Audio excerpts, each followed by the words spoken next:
Gotta say goodbye to Ava and Moritz, and then I'm on my way to Melbourne. Yes, that's an entire row to myself. Excellent. I'm pretty sure one of my bags is still in Sydney. So that's great. I'm gonna go up to customer service and tell them that I think they left my bag behind. Yep, they lost my bag and they like proper lost it. Like it's not even in their system, and I fucking knew this was gonna happen because at Sydney Airport, there was some issue and the customer service person was like confused, and I was like, it's gonna happen because this is my third time this year that I've arrived somewhere for a tour and Qantas has lost one of my bags. This time, however, it's the better of the two bags to have lost. The previous two times I had to cancel my bookings on the first day because I wasn't able to work without them. Qantas gave me a like toiletries bag, which I think is quite a good idea actually, but it's just funny and quite disturbing to me that every time this has happened, they've like leveled up. So it's obviously such a common thing that they're now putting other systems in place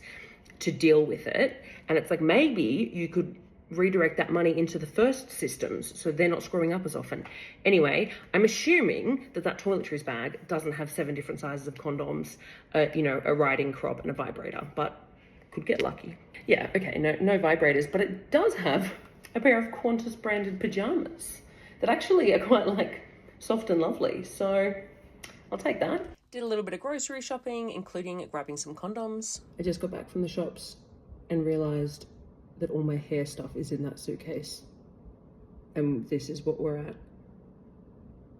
So I think I'm gonna go to Chemist Warehouse and buy some stuff, like a cheap curling iron, which is not how I want to spend my money. Time for a bath accompanied by Drag Race. So the Qantas website is still showing that they haven't found my bag, but I've been tracking the AirTag that I put in my suitcases, which I've started doing ever since the first time they lost my bags. And it is coming towards Melbourne at quite a speed. So I assume that means it's in a plane. So I'm feeling like hopefully I will have it, either very late tonight or tomorrow, which is good. And I'm ready for my first booking now, but I've got 45 minutes until then. So I'm just doing some admin. I have quite a long list of things I need to get done this week while I'm away. But I should be fine to do that because I have far fewer bookings than I usually do in Melbourne. So I have a few gaps. Super unusual for Nam. Don't know why. I assume the Aussie Lives has just hit hard here. Who knows? You can't kind of predict these things. But yeah, really unusual. For me, generally, Melbourne is the first one to be booked out of all my locations. And this time it was the last and never did book out. So I've still got some little gaps, but I've got a lot of stuff to get done. So actually, it's probably going to work out quite well. Pretty decent view. Okay, day one, booking number 1. This is 90 minutes with a couple who I have never met before, which is a little bit, I shouldn't say it's annoying, but I've never stayed in this location before. And so often my first client is a regular, so they can help me like navigate the getting to me process. Like I've had to get Canva up and do a diagram because the area is very confusing. So anyway, hopefully they find me okay and excellent guinea pigs. My first booking is done, but I missed a few calls from private numbers during the booking. So I called Qantas as soon as the booking was finished at like 9:10, and they close at 9 p.m. So that means they've got my bag, but I will not be getting it tonight. Would have been so nice to have it tonight and know that I've just got it for all of tomorrow. And now I'm gonna have to try and navigate getting it in between bookings. Oh. Good morning. So it's 7 a.m. this morning. I got a text message from Qantas being like, we've been trying to get in touch with you and we're trying to deliver your bag. So like, here's our number and we're going to try calling you again this morning. I'm like, yeah, I know. I am counting down the seconds until 9 a.m. So it gets to 9 a.m. and I call them on the dot and I'm call waiting for, I don't know, 8 or 9 minutes. And in that time, I miss a freaking call from them. And then I finally get through and then they're like, okay, so here's a 4-hour window. You'll need to be at the address at that time and you need to be available. Like you need to be contactable by phone. And I was like, okay, I won't be. Like I'm working. I'm here to work and you've already fucked that by losing my work supplies and I can't guarantee that I will be able to answer the phone. Like, there'll probably be a dick in my mouth. And she was like, well, you have to be available. And I was like,